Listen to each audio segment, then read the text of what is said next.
Welcome to another and probably very special episode of the Arbitrage Run show. I am Donkey Keith, co-hosting for the second week in a row, joined again by Souls and Kevin. Souls, how you doing, buddy? Yeah, very good. Very excited.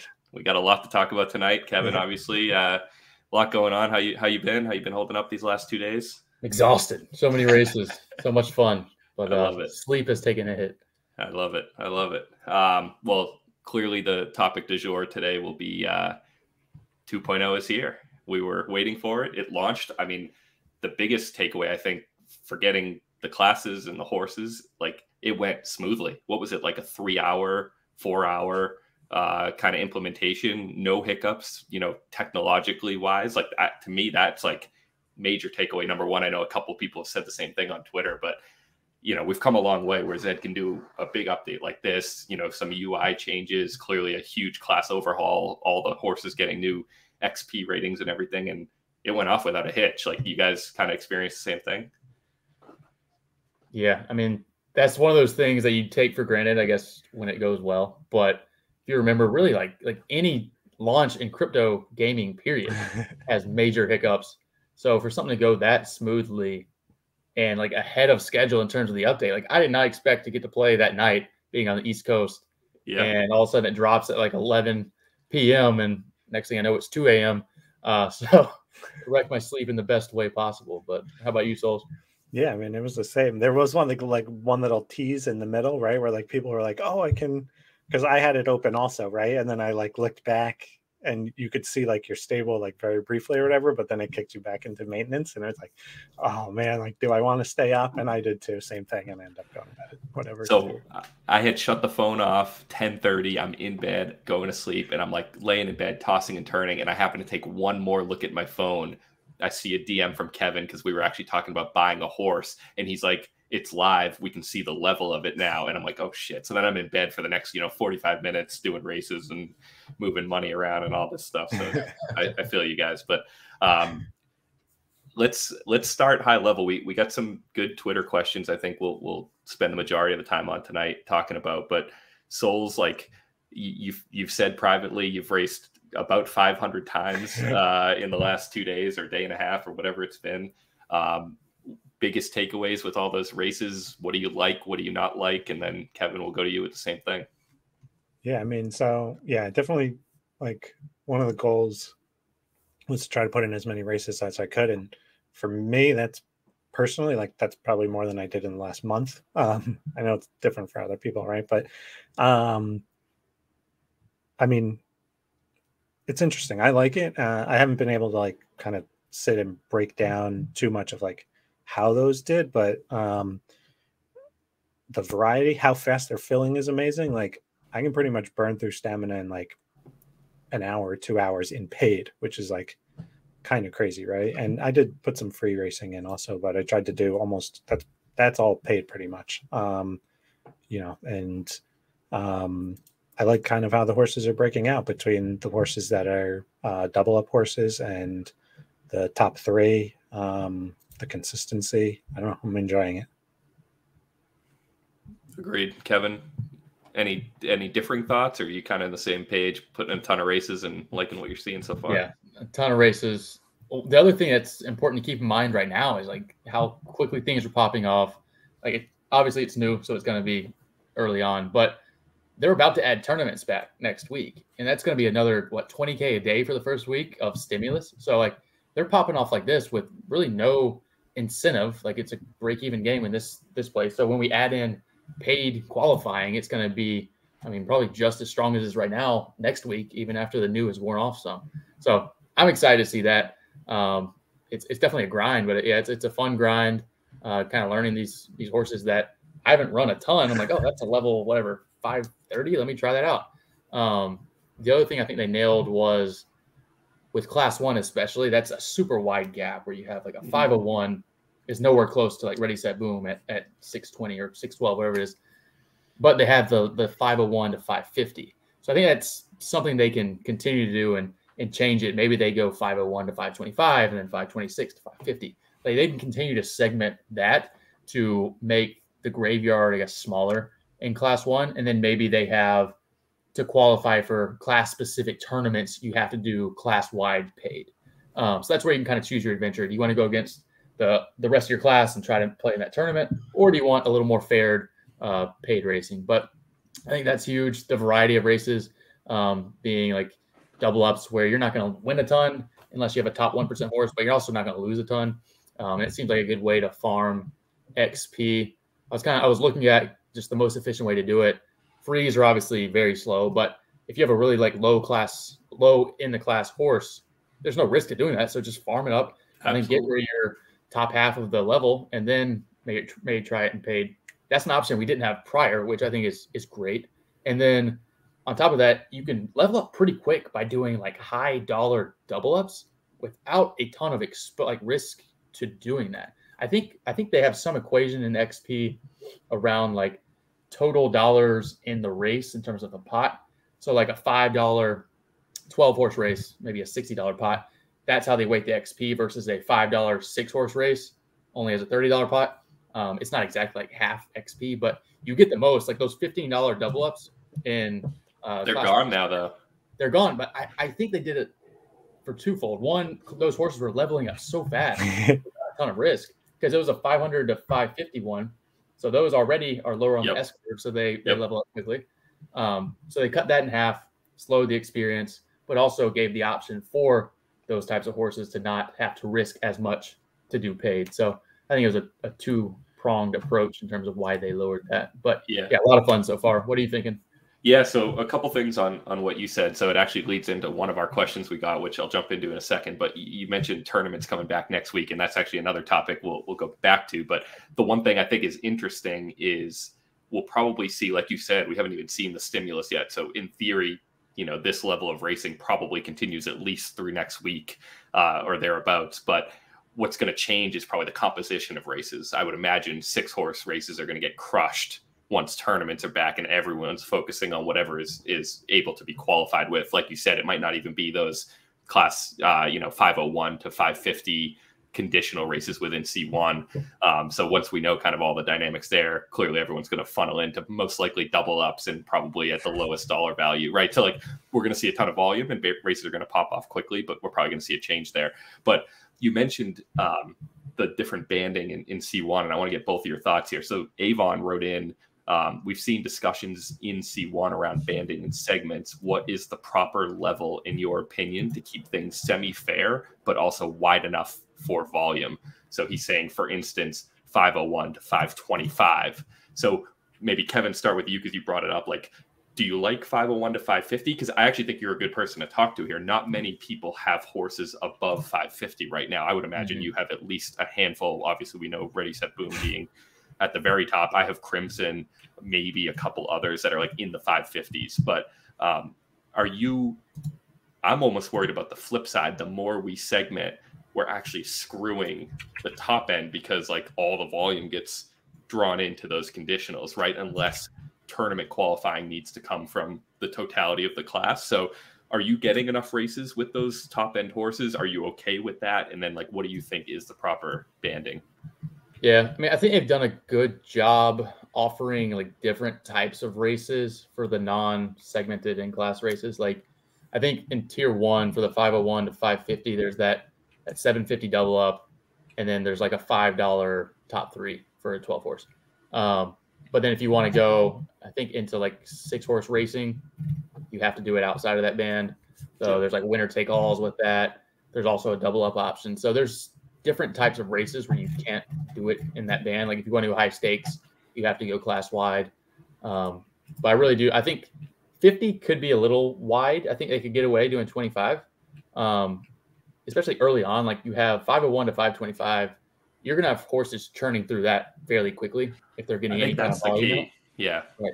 Which then we don't have lifespans on horses, but if you have that where progression, like force progression out of that segment, then all of a sudden you almost like want to breed like a 5-10 horse, because then you get those 15 levels to farm against peers. So it helps re-incentivize your breeding side of things too. But I would definitely recommend and hope they do class-wide tournament qualifications, at least. I think they have to. I think they have to. Yeah. Souls, you agree, disagree? How much are you racing in C1? And I think Moulah is up above that 550 band, right? If I saw that correctly. He's 575. Yeah, so like, are you getting races in? Like, are you agreeing with Kevin there? There's enough variety going around right now? Yeah, I think there is. I mean, Moulah is at 575. We have a couple other horses that are up around that range that I've been racing outside the 550.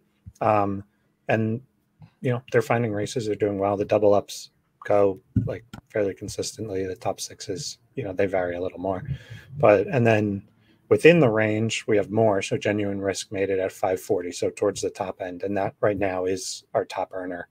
And she's that variance distance preference 2600 mostly, but with the using those bands. And I don't think they're too far out, right? Like, you do have free races when you come in to the class. And additionally, I was like going through some and just looking to kind of run the analysis to see like how negative ROI are the worst horses that are entering, right?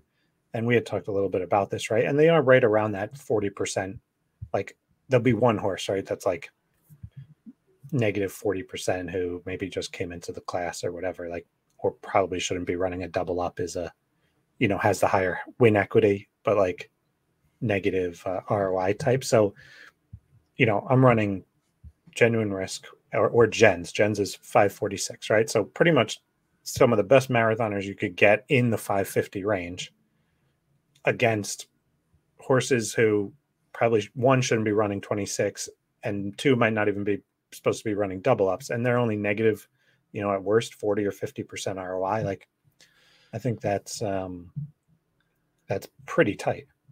That leads me to the discussion we had behind the scenes. Like, we need to start a movement. There is no more glue. Like, we need to stop using the term, because like you just said, this update's not going to be perfect for every horse. I actually think it disproportionately hurts the higher class 1 horses. We can get into that after if we want to, but every horse should at least have some level of competitiveness. Now, if you are level 401 and you're at the bottom of class 2, yes, you're at a disadvantage to those that are 495 and racing against you in 100 level band. But you can race freeze, and you can go from 405 to probably 415 pretty quickly and kind of cut that down. You can race double ups if your horse is more of an A shaped, and you're probably, I would say, I would beg to argue 40% negative ROI would actually be like a very bad outcome for a horse that's like truly a double up horse that's just falling on the worst side, right? Or if you have some variance, I have a horse that's like 402 level, but like it can beat any horse that's 499. So you just have to be entering the right races. So this is going to take a lot of time. People have been complaining, I think, honestly, just to complain. But if you know and you can figure out what type of horse your horse is, you should be able to find where it should race, at least competitively. I'm not going to say every horse is going to make money. That's clearly not going to be the case. But like, you shouldn't be losing a lot when you're at that disadvantage in XP. And while you're losing a little bit, you should be leveling up to then gain the advantage on newer horses coming in, right? And kind of hopefully make it back. So you guys disagree there? Like, is that the strategy now? It's all about race selection, distance, race type, et cetera, and race freeze when you don't have like a great spot to be when you're early in a class? Yeah, I mean, that is the play, right? I don't know what the threshold is where you feel comfortable jumping back into paid, but they have an S curve for a reason, where you get XP quickly early on, so you can kind of quickly get up to at least being competitive in a class. So I don't know whether it's when you get 20 points in a class, you can jump the page and try it out. I would definitely recommend, if you have any kind of stability with your horse, ease into it with double ups, just because you're not going to lose your shirt doing that. I mean, you can win 30% and manage your ROI to not lose too much. And then maybe you qualify for a tournament. Like, I think people, I don't want to jump too far ahead if we're going to talk about that, but like, there's actually going to be like true C6 horses winning money in tournaments, which even like the Z268 tournaments were horses that are now called like class 1 or class 2 horses winning those. So true former donkeys are going to be winning some money. So there's always that incentive if you get a hot streak. And I think we're still going to have these daily tournaments. So there's a lot of different ways, and I think it's going to bring a lot of the fun back into the game. Totally agree. Maybe that's a good time to talk about tournaments. So obviously we're getting ahead of ourselves by a week. We will record an episode, I believe, next week, and we'll be kind of mid tournaments at that point. So it'll be a good thing to kind of come back to. But we've seen the payout. I don't have it, up in front of me right now, but I think it's $20 grand a day spread out. I think it's like $6 grand, $5 grand for, whatever, down to I think $900 or $600 or something in class 6. So the question was, and I'm paraphrasing until I find it here, but basically, what do we think about that split? Because people are actually arguing C1 is not getting enough.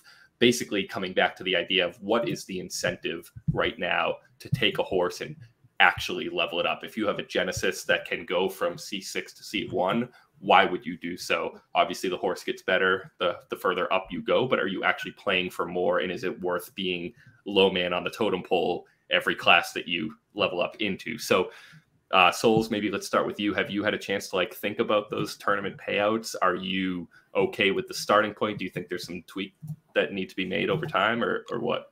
I mean, I'm okay with it for now. They're really good about changing things, but also, and I think that kind of that structure is always going to be a bit dynamic because they're going to move the incentive. Can one of you guys share my screen? Yeah, there we go. Yeah. So this is, while you're talking, Souls, this is the prize pool for $20 grand a day for the several days next week that we'll be having tournaments. And there's a lot less horses in C1 than that's true. The other places, right? So when you just break it out that way, it's a little different.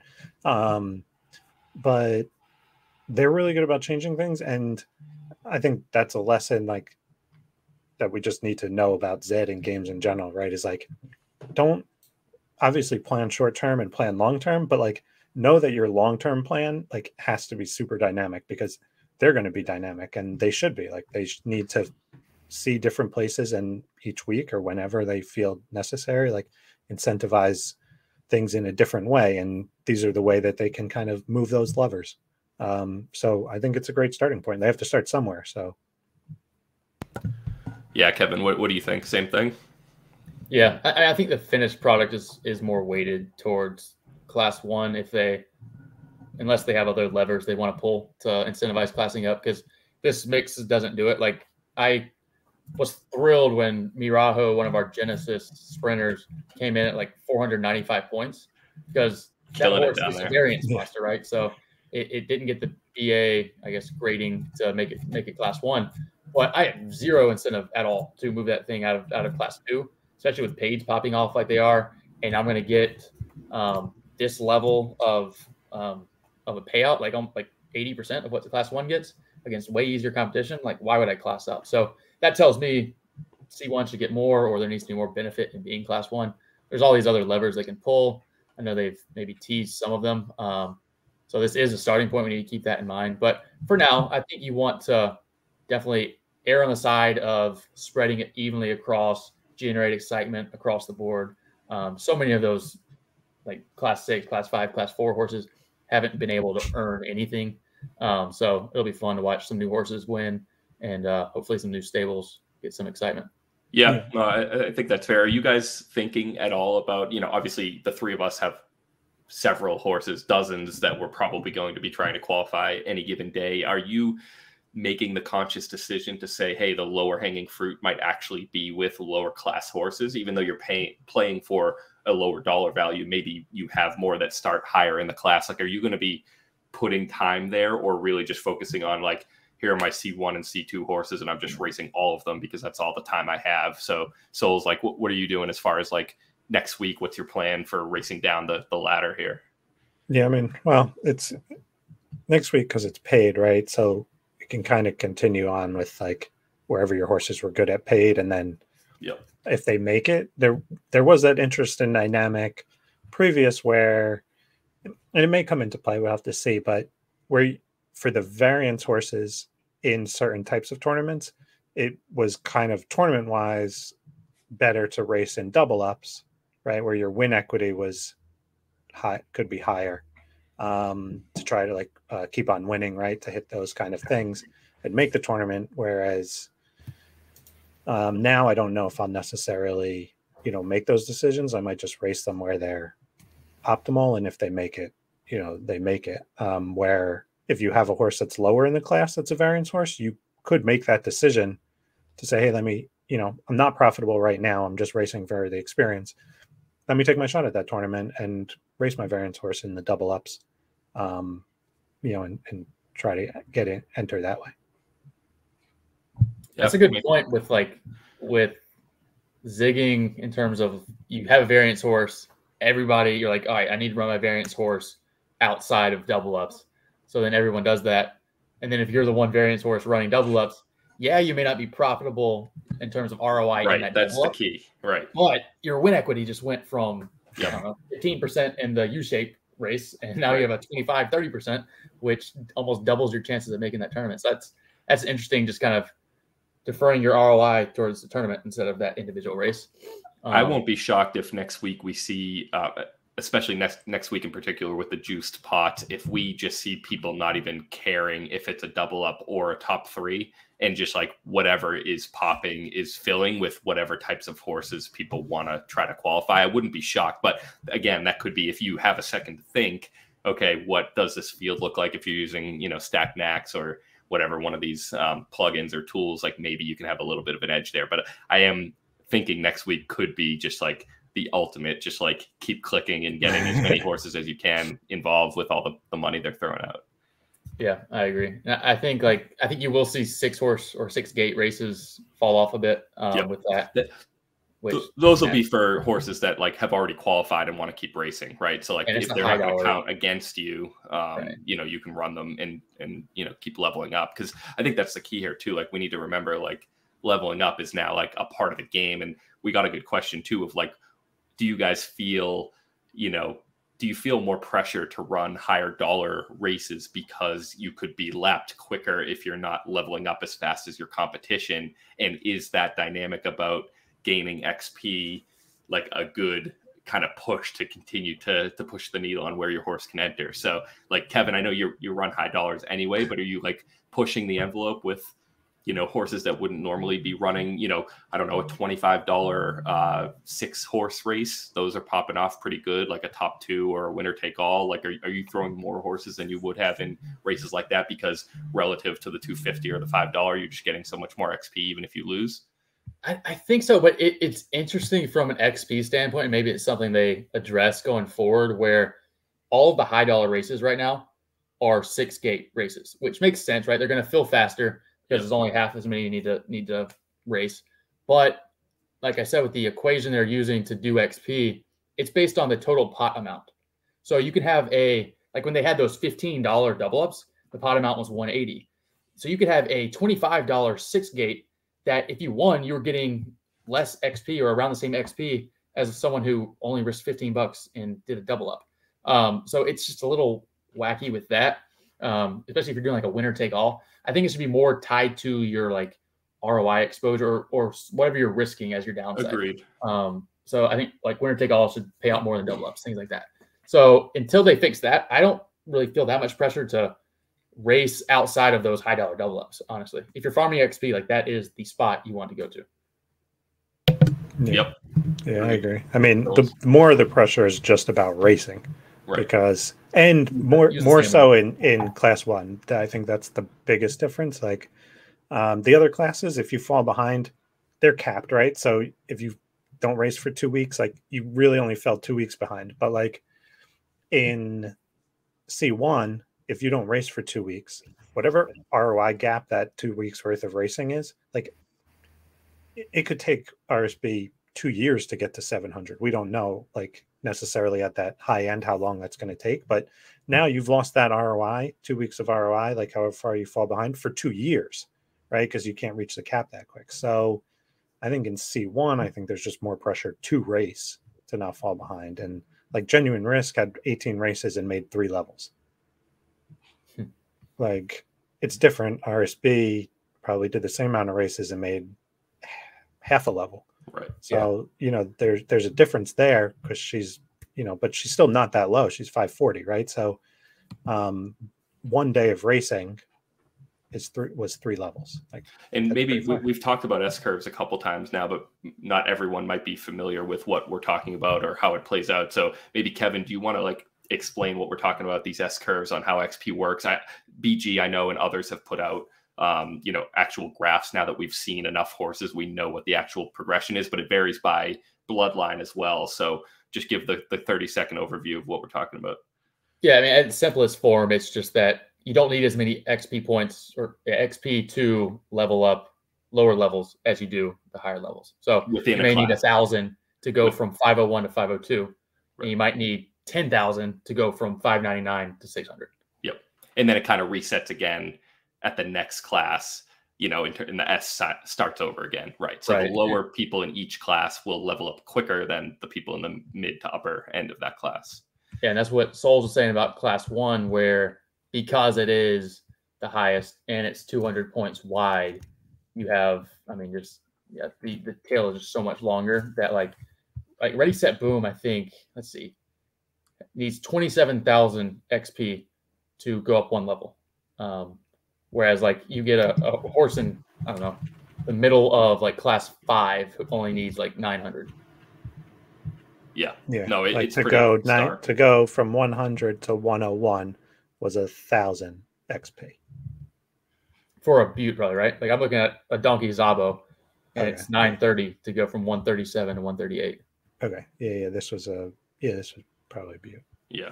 Yeah, because that's the key too. The Buttes need more. They progress slower than Nox, right? So yeah, that's the key. That's the Z1 knack, and Ready, Set, Boom takes 27,000. Right. Imagine if like Happy Joy gets up there, it's going to be probably double that, which I guess gives more value. I mean, to the Knacks and Zabos and things, which it should. It's good to have a bloodline mean something, right? Like other than just like the inherent abilities being naturally better, right? It's kind of nice to have like these nuances that they're not going to make or break the game. You're not going to not own, a Finny or a Butte because it takes a little bit longer to level up. But it's kind of nice to see Blue Bagger and Moulah that are starting pretty high are going to take even longer than RSV or Artois or someone else trying to move What was up. Blue Bagger? What did it start at?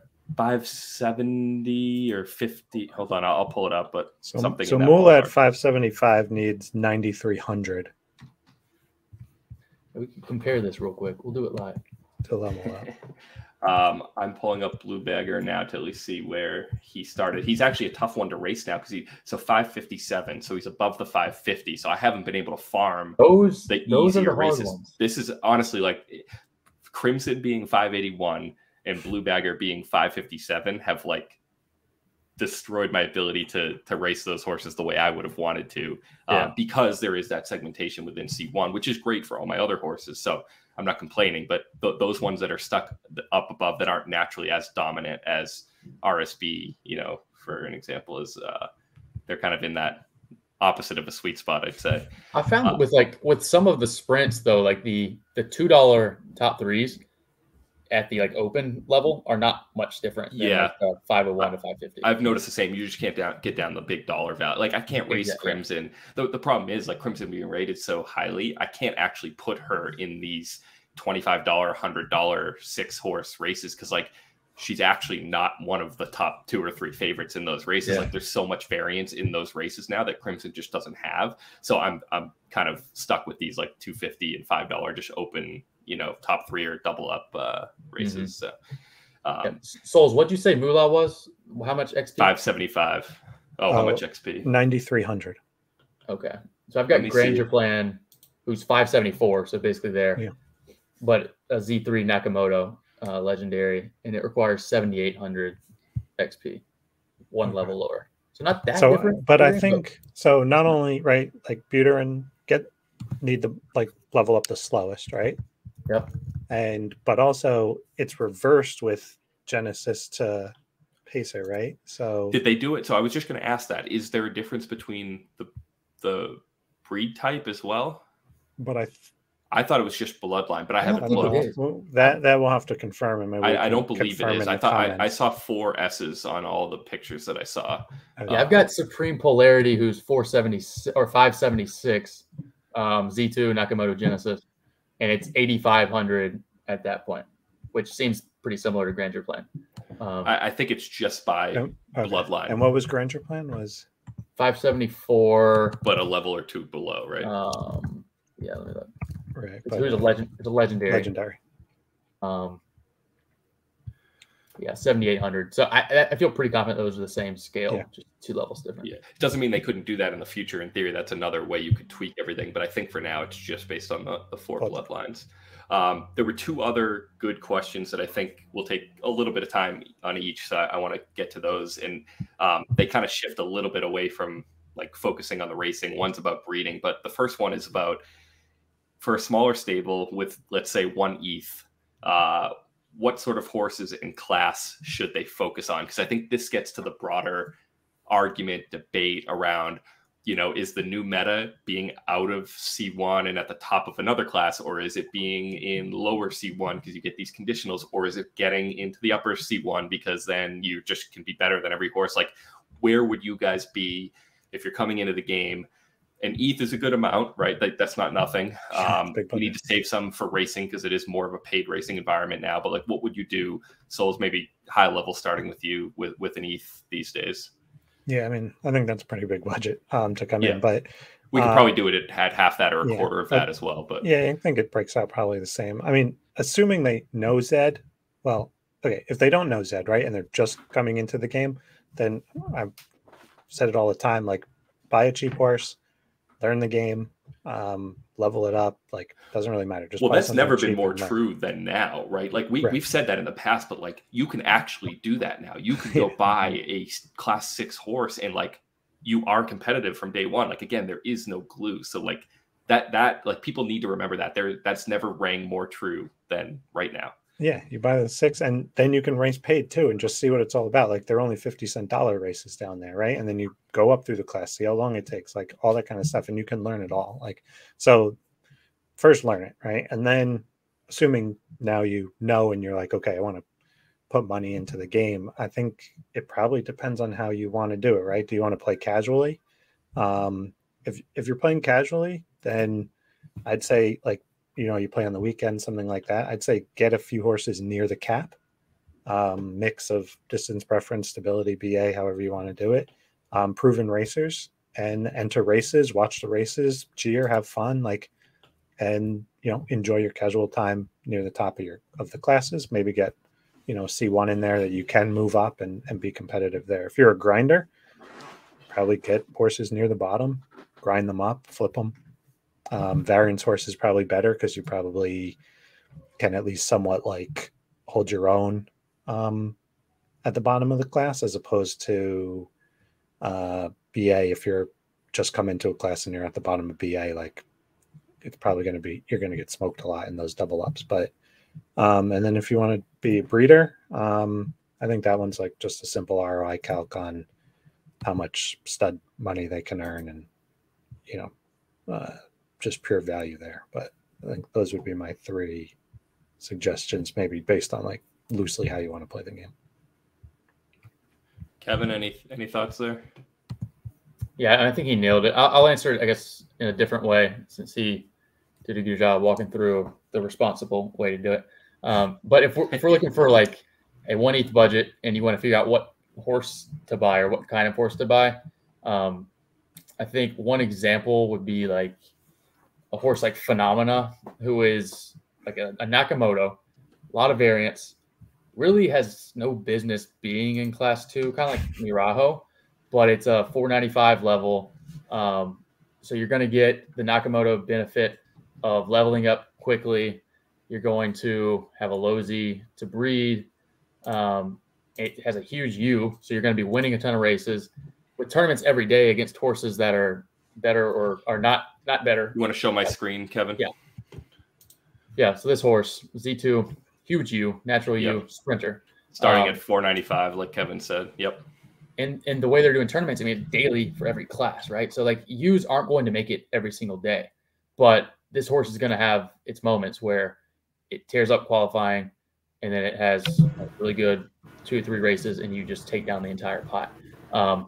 Now, this horse would never sell for 1 right now, but there are horses like this that may be level 475 that you can then grind up to a 495 over the course of a month or 2 months, and then play it like this. So this is like the archetype I would look for.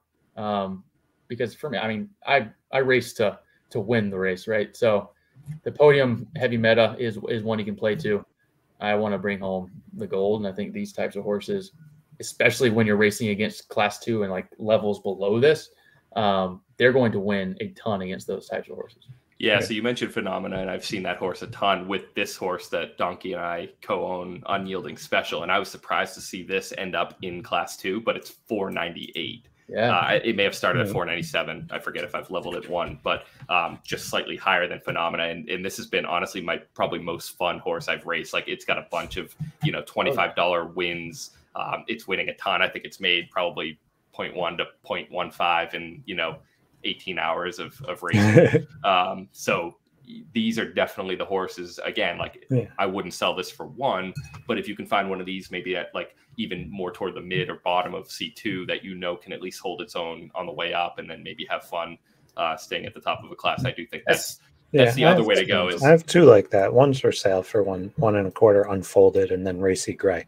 They both pretty much the same as this, right? And so just slightly lower on unfolded on the level, but same kind of it's picture. listed at 1.25, like, so there's ones that are not far off, like. Yep. And that's the secret, right? Like, everybody knows Phenomena, or a lot of people do, and it kind of speaks for itself. But figuring out and being able to project what this horse will look like at that 495 level, and the competition may be a little stiffer by that point, but they're not going to be better than like this horse when it's leveled up in this class. So you wouldn't be able to buy Phenomena at 1.2, but you could buy these types of horses in the low 1s or even under 1, and just put in some dirty work, grind it out, level it up.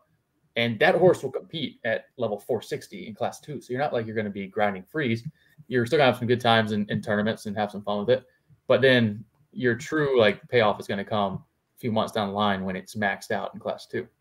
Yeah, and to take it one step further, we actually talked, I think, about this horse last week when we were trying to figure out where it was going to be, because it got upgraded from, or I forget, from cross to elite, but it didn't go all the way up, and we were comparing it to Thick on Kevin's horse. So it ended up just cracking the 400s. I think maybe it started at 408 or something. I haven't had a chance to race it a ton yet. It's been in 6 races, but like, it won one of them, right? And it wasn't even a 6-horse race. So these variants, these ultra variants horses, it was only a $2.50 race, but it was a 12-horse race that it won. And this is doing it at level 409, right? So a horse like this, which could sell below an ETH pretty easily, could be fun one. I think that's actually the direction I would probably go, again, with Soul's kind of prerequisite of like knowing the game and knowing what you're getting into. Like, you're going to lose more than you're going to win here, but like, when you win, you can make up the dollar value, and it's kind of more fun. Like Kevin said, I always like going for the win, not going for the 4th place and double up money. This would kind of be where I'd go. You could do it in class 3 or in class 4 or in class 5, whatever, pick your budget, and then kind of buy one of these and have fun running it up. And then hopefully when you get to the top of the class, you can either decide to hang there and be one of those beasts that can, race the $25 6-horse races, or choose to level up and go for it again. So I think there's a lot of ways to play the game now. Like, that's clearly what this class update has done for me, at least, is like, there's just more ways to play the game. Before, it was like you were going through Discovery. You either had to tank Discovery and try to go into a lower class and either stay there or feed until you got to C1 and hit a wall, or you were immediately going to C1 anyway and hitting a wall for all but the top 1% of horses. And it's just not the case anymore. There is no wall. Like, there is no glue. Again, I'm oversimplifying it, but I want people to really let that sink in. Like, all of your horses have a chance now. Like, a chance. That's all you need, right? And if you play it correctly, if you got the right distance, if you got the right race, you can have fun. So, all right, one more question here. So,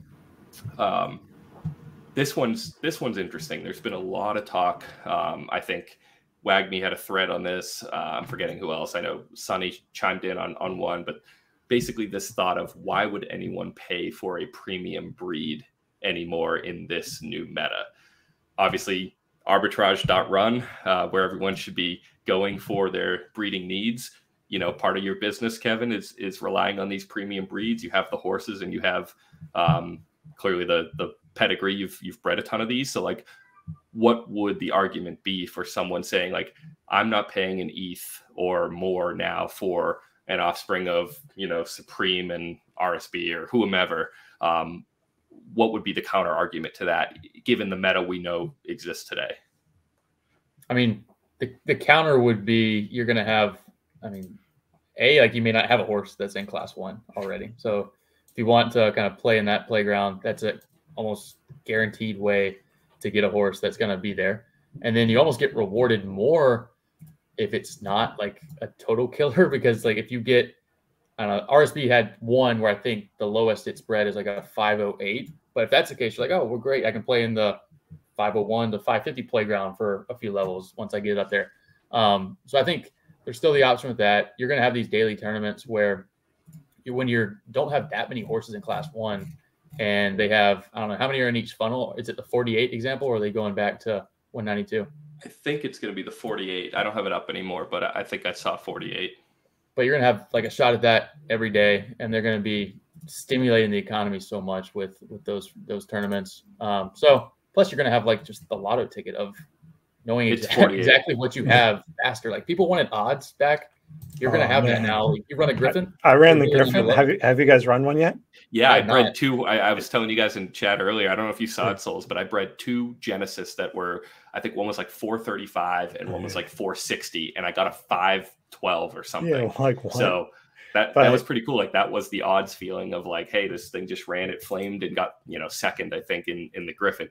I'm thinking it probably just got like some top end BA boost, and so it may not be great, but like just seeing that outcome, like that is somewhat of a lotto factor, right? And even like you might have added it back, right? We don't. Yeah, they said they upgrade breeding, right? But like we don't know exactly. Then they put these caps in, but would they have told us if they did something else? Who knows? That's fair. That's fair. But even it goes the other way too. Like to Kevin's point, though, you can actually, we know we didn't actually touch on this a ton.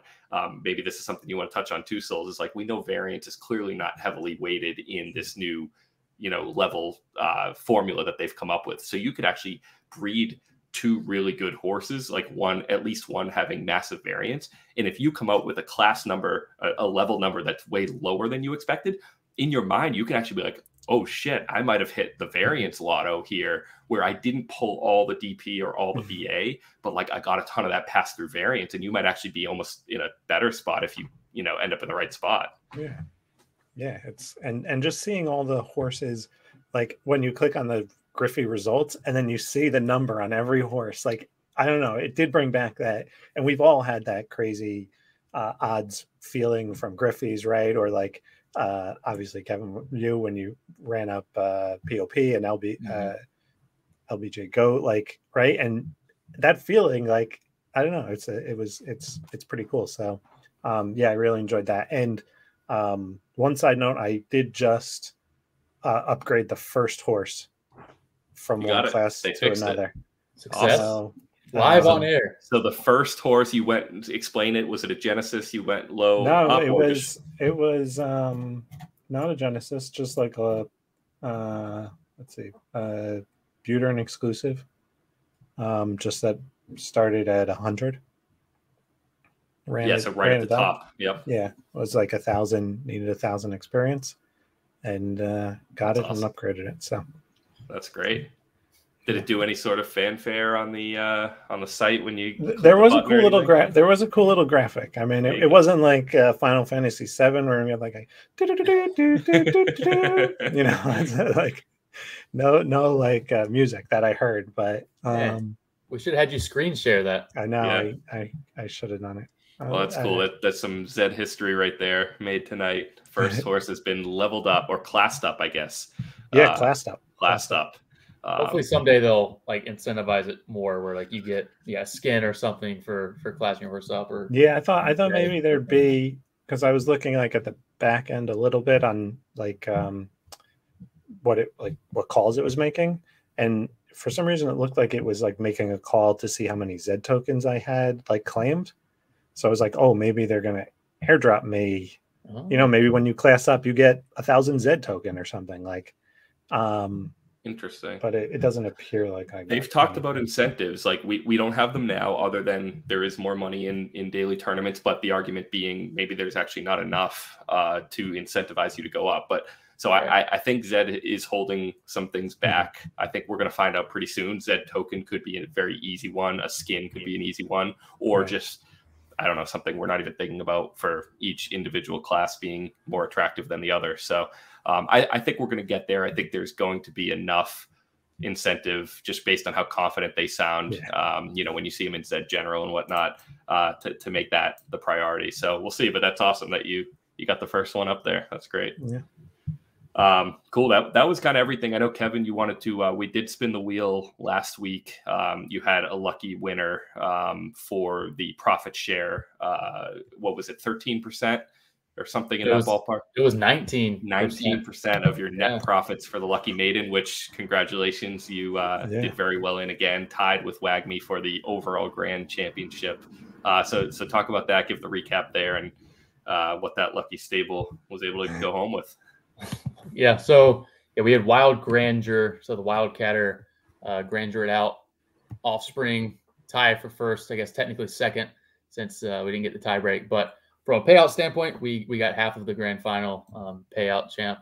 So I think we ended up with around 1.5, and which netted us like 0.9 in profit. So yeah, ZHH, I think Brandon from over there ended up making 0.167 Ethereum from that little wheel spin. So congrats to him. Appreciate you buying an unraced horse from our stable, and hopefully that horse can run a little bit in 2.0 and you can keep growing that balance. Yeah, and there you go. There's another reason to buy. I was just you were going with it, right? I was going to say the same thing. There's your incentive to buy a premium horse. Yeah. There you go. That's a do it from Arbitrage.Run, and you have a chance. Look, I think we've seen Lucky Jack talk about, you know, lucky maidens aren't going anywhere. I don't know how we're going to do it, what maidens are going to look like. I think the ZED team, you know, was saying, I caught in general today, like, let's get some weeks of racing under our belt in 2.0 before they do a maiden. But I did see Ryan in ZED General today say he prefers this idea of a maiden by class. So again, maybe it's one of these, you throw your horse in a maiden, figure out where it goes, and then you race it in that class, and there'll be a maiden per class for whenever they decide to do it, which could be pretty awesome. So I do think we're going to have maidens again. That's going to be another reason to breed these horses. So hopefully you guys can keep that going. Like, if like there's only so much time you have, right? So to get a C1 horse, like, a lot of people are saying, oh, like, you come into the class at 500 and it's really difficult for those first 15 or 20 or 30 levels. Like, okay, so just breed a horse at 530 and like you're already at the top of the segmentation, right? And you're 30 levels ahead. That could be months. Well, we're talking about breeding before we, I totally agree, Souls. You know, before we wrap up tonight, I mentioned my example of a breed I did today out of nowhere that cost me 0.02, and it was 2 Genesis in the 400s. It made a horse in the low 500s. So, you know, I was talking about that on Twitter in response to Dookie's question about, you know, on average, what does an offspring look like relative to its parents? Now that we have a class rating, I think we're going to be able to calculate more precisely what, you know, first of all, what ancestry rolls look like, because now we're going to actually see it, right? When it makes no sense when 2 100 levels make a 400, but, you know, ready, set, boom is 2 levels up. Like, we're going to know where it came from. But also we're going to be able to see breeding talent, I think, is going to be maybe more quantifiable now if you're constantly making horses that are better than you or better than what you would think the 2 pairs would make. But in response to my specific example, ZSIM posted, here are some post 2.0 racing level degradation relative to their parents. So this is 0 right here for those who can't see it. Most horses, basically the mean looks like, you know, negative 100 level points, basically, or XP points. No, not XP. What are we? Yeah, levels. Is that the right terminology? Levels. But, you know, you do have this tail here where you can go anywhere from, you know, plus 100 to plus 200 at the extreme. So, you know, my horses, I think, fell probably somewhere in like the plus 60, 70 range. So it was like clearly a really good outcome on this metric. We'll see if it leads to anything on the track, but this is what we're kind of working with here for people who are wondering kind of what breeding looks like in 2.0. So I think there'll be more to come here. We could definitely do more analytics. I know BG and others and Dan Shan, I'm sure, are working on things behind the scenes to kind of calculate all this stuff now. So yeah, this is Dan Shan's wet dream, right? Like, there's so much data here. Like, his blood tool is going to have this figured out in no time, as the ZSIM guys, and I know others are working on it too.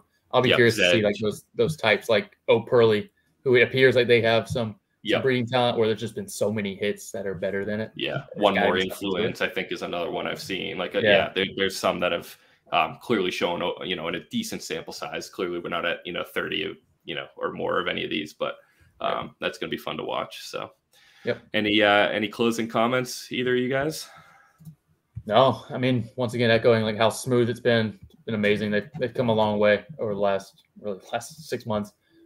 Hitting a deadline in front of the deadline as promised, which I felt like was a fairly ambitious deadline in the first place. Like they have promised things in the past and we kind of joke like, yeah, okay. And then they miss it inevitably. So props to them for hitting that, having really no hiccups at all, launching a really smooth product. And I think people just also keep in mind, like, this is the bare bones version of the new class system, right? Like they haven't layered hardly any incentives at all yet. They're throwing in tournaments.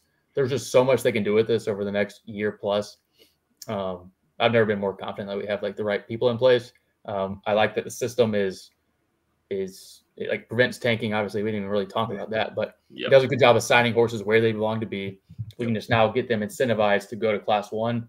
I think it'll be, I don't know, all full steam ahead, I would say. Yeah. Souls, anything else? No, and I'd say, a few things. Be water. Like, don't get stuck in your ways, right? Just however it goes, you got to roll with it. Have your short-term plans, but know that things are going to always change. Like everything's going to be dynamic. The way they incentivize things should be dynamic. They're going to change it up, and just be ready to roll with that. Like, change is opportunity, and the one constant in ZED is certainly change, and I know that better than anybody. So, like, just it's tough sometimes, but just adapt quick and enjoy the parts of the game that you enjoy. Yeah, and this has been, Kevin mentioned this is good for the game. Like for any of us who are nitpicking, oh, Crimson Chin is too high and, it's making it not as easy for me to race her. Like this change, again, being the bare bones of what it's going to be. We know breeding changes might be coming.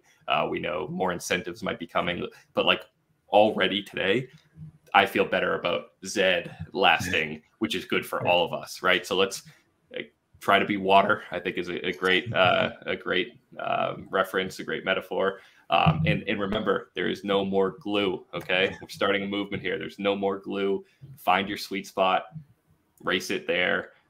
Most horses should be mostly competitive and very close to break-even ROI if you do that correctly, and then have fun leveling up and hopefully making it all back. So until next week, guys, I think we'll do a show next week. We should be kind of mid-swing on tournaments, so that'll be probably the next topic to touch on. But 2.0 is here, so get back to the tracks. Yeah, sounds good. See you guys. See you guys. See you.